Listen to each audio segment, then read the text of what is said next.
दोनों में से आप किसका सपोर्ट कर रहे हैं? क्यों बताऊं? कोई पता नहीं। क्यों बताऊं? मेरी निजी वोट है, मैं अपनी निजी वोट है, मैं अपने वोट के अधिकार स्वयं रखती हूँ और मैं अपनी वोट किसी को भी दूं। आपको क्या इस बात से? अपने बुजुर्गों से बिना सलाह लेकर कोई काम नहीं करना चाहिए। हमने यूँ काम करा था इनकी पार्टी को लाने में, ये काम बिना सलाह के तो करा। हम मूर्खताई के उसमें पागल हो गए, ठीक, फंस गए ना इस चक्कर में। अब की बार ये नहीं करेंगे, बिल्कुल सही कह रहे हो आप, इसमें कोई दोहराया नहीं है, ठीक। तो अब की बार हम अपने बुजुर्गों से सलाह करके पूछ के जब वोट देंगे। सीढ़ी के हिसाब से चल रहे हैं ना, सीढ़ी के हिसाब से काम होगा। अब एक पैड़ी पे चढ़े हैं, दूसरी पे, फिर तीसरी पे, तो उस हिसाब से सफलता मिलेगी निश्चित रूप से, क्योंकि देश जागरूक है। कानून वापस कराना है। देखिए, हमने तो कानून वापस कराने की बात कही थी इनसे, इन्होंने जब सुनी नहीं है।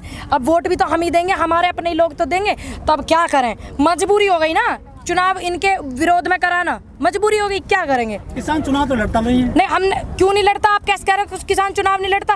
क्या नेता का लड़का नेता बन सके? क्या मुख्यमंत्री का बेटा मुख्यमंत्री बन सके? भैया चरण सिंह, अजीत सिंह और उनके बेटे जयंत आज घर में बैठे हैं, वो लोग, उनको वोट मिला। देखो, ये वो किसान ही थे। सुन लीजिए, वो किसान थे, लेकिन आपने ये कहा ना किसान चुनाव नहीं लड़ते। क्यों नहीं लड़ते? लड़े नहीं, किसान जो यूनियन है वो तो है राजनीति, खुद लोग तो मना करते। भाई वोट तो हम ही डालेंगे, यूनियन ही तो है राजनीति का, वोट तो हमारी हैंगी ना भारत में, तो वोट तो हम ही डालेंगे। हमारे रिश्तेदारों की, हमारे घर परिवार वालों की है, समाज वालों की है, यूपी वालों की है, देश वालों की है, राजस्थान वालों की, हरियाणा वालों की, वोट तो यही लोग डालेंगे। और दूसरे देश भाई ने एक सवाल करा कि चुनाव नहीं लड़ते किसान लड़ते हैं। अब इतने सारे प्रधान बने हैं, युवा प्रधान बने हैं, जिला पंचायत सदस्य बने हैं, है ना, बीडीसी मेंबर बने, युवा ही बने हैं, तो उनमें बहुत से लोग किसानों के भी बच्चे हैं। तो क्यों नहीं? अब मजबूरी हो गई ना भाई। इनको मैंने तो पहले कही थी कि ये बात नहीं सुनेंगे तो ये किसान के बालक जाएंगे चुनाव लड़ने, MP MLA ये बनेंगे, तो वही रुख हम अपना रहे हैं। 8 महीने बचे हैं यूपी में चुनाव होना विधानसभा का, और उससे पहले राकेश टिकैत का बयान आया है कि मायावती ने अच्छा काम किया है, गन्ने पे पैसा बढ़ाया है। क्या रुख है क्या मायावती की तरफ? देखिए, ये राकेश टिकैत जी के सवाल है, उनके जवाब हैं, बेहतर होगा आप उनके सवालों के जवाब उनसे लोगे। लेकिन मेरे लिए, मैंने आपको पहले भी बोला था, मेरे लिए कोई ये सब चीज़ें मायने नहीं है कि मतलब बीजेपी को वोट दो या समाजवादी को दो या बसपा को दो। मेरा खुद का मेरा निजी विचार है कि व्यक्ति अपने क्षेत्र में चुनो अच्छा कौन है, ठीक है, अपने क्षेत्र के व्यक्ति, भाई क्षेत्र का विकास व्यक्ति करेगा, जो चुना जाएगा वही तो हमारी बात को आगे पहुंचावेगा। तो इस तरीके का अपना विचार है, व्यक्ति अच्छा होना चाहिए। और जवान युवाओं से अनुरोध है, महिलाओं से भी, आइए आप चुनाव लड़िए, अपने क्षेत्र के लिए अच्छा काम करिए, अच्छे व्यक्तियों को चुनो और उन्हें चुनाव जिताओ, उन्हें चुनाव लड़ाओ। किसान कह रहे हैं कि जो किसानों के समर्थन में आएगा हम उसको वोट देंगे। मायावती ने जो अकाली दल है पंजाब में, उसके साथ गठबंधन कर लिया। अकाली दल ने बीजेपी से किसानों के लिए अपना गठबंधन तोड़ लिया था, तो मायावती किसानों के समर्थन में आ गई है। देखिए, उन्होंने गठबंधन करा, मैं पहली बात बसपा से नहीं हूँ, दूसरी बात यूपी, मैंने आपको बता दिया मायावती जी की मैं पार्टी से नहीं हूँ, तो मैं उनको क्यों स्पेशल सपोर्ट करूँ? मैंने मायावती जी से कुछ ले रखा जो मैं उनको सपोर्ट करूँ?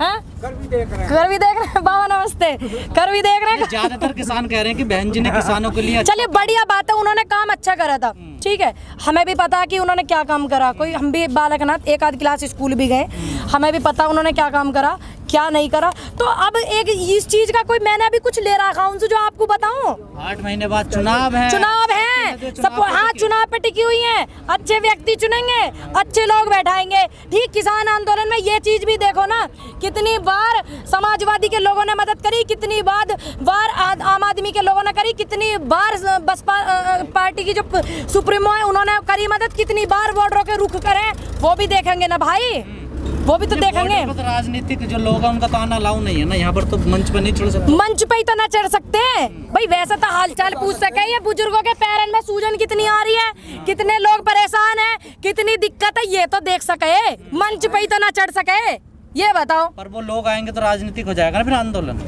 जरूरी है अपने काफिले के साथ आओ। हालत गंभीर तो वो भी देखी जा। 2 दिन पहले मैं बॉर्डर पर ही देख के गई, मैं क्या हालत है। उस दिन बारिश हो गई थी तकड़ी, कितने टेंटों में परेशानी होगी, चुप देख के चले गए। वो भी तो एक बात हो जा, 4 लोगों के साथ तो देख सके, फिर क्या होगा? बड़े चेहरे या मायावती वो आएंगे तो पता नहीं चलेगा। अरे भैया, वे ही तो बड़े चेहरे। अपने यहाँ क्षेत्र में कितने जाके उन्होंने पंचायत करके समर्थन दिया किसान आंदोलन को, ये भी देखो ना। आप बीजेपी को तो वोट देंगे नहीं, बीजेपी को हराएंगे। नहीं देंगे, नहीं। यूपी में बचे 2 लोग, जिनके चांस है बनने के, सपा और बसपा, दोनों में से आप किसका सपोर्ट कर रहे हैं? क्यों बताऊं? कोई पता नहीं। क्यों बताऊं? मेरी निजी वोट है, मैं अपनी निजी वोट है मेरी, मैं अपने वोट के अधिकार स्वयं रखती हूँ और मैं अपनी वोट किसी को भी दूं। आपको क्या इस बात से? बेटर ऑप्शन कौन सा आपके लिए? बेटर ऑप्शन क्या? तो लोग मेरे से ज्यादा समझदार हैं, पढ़े लिखे लोग हैं, पढ़े लिखे युवा हैं, बुजुर्ग मेरे सारे एक्सपीरियंस करके बैठे, इन्हें पता किसको देनी है। मैं बताऊंगी जब भी पता चलेगी।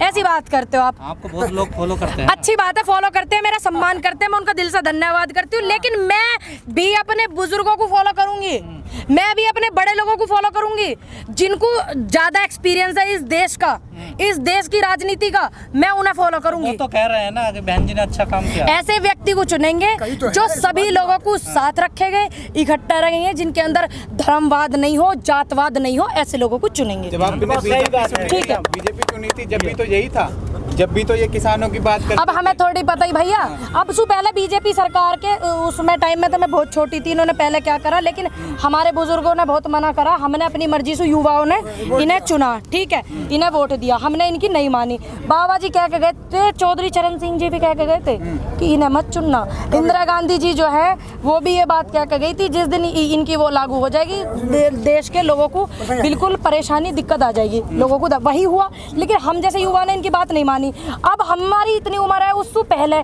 जो 2-3 पार्टी है हमें उसका भी नॉलेज है कि किस पार्टी ने क्या काम करा, और हमें इनकी भी पता चल गई। 7 साल में हम पूरे दुखी हो लिए भैया, तो अब हमें पता चल गई। फिर दूसरा, अपने बुजुर्गों से बिना सलाह लेकर कोई काम नहीं करना चाहिए। हमने यूँ काम करा था इनकी पार्टी को लाने में, ये काम बिना सलाह के तो करा, हम मूर्खताई के उसमें पागल हो गए, ठीक, फंस गए ना इस चक्कर में। अब की बार ये नहीं करेंगे, बिल्कुल सही कह रहे हो आप, इसमें कोई दोहराया नहीं है, ठीक। तो अब की बार हम अपने बुजुर्गों से सलाह करके पूछ के जब वोट देंगे। योगी जी ने 1 लाख सरकारी नौकरी की बात की है, तुम्हें मिली?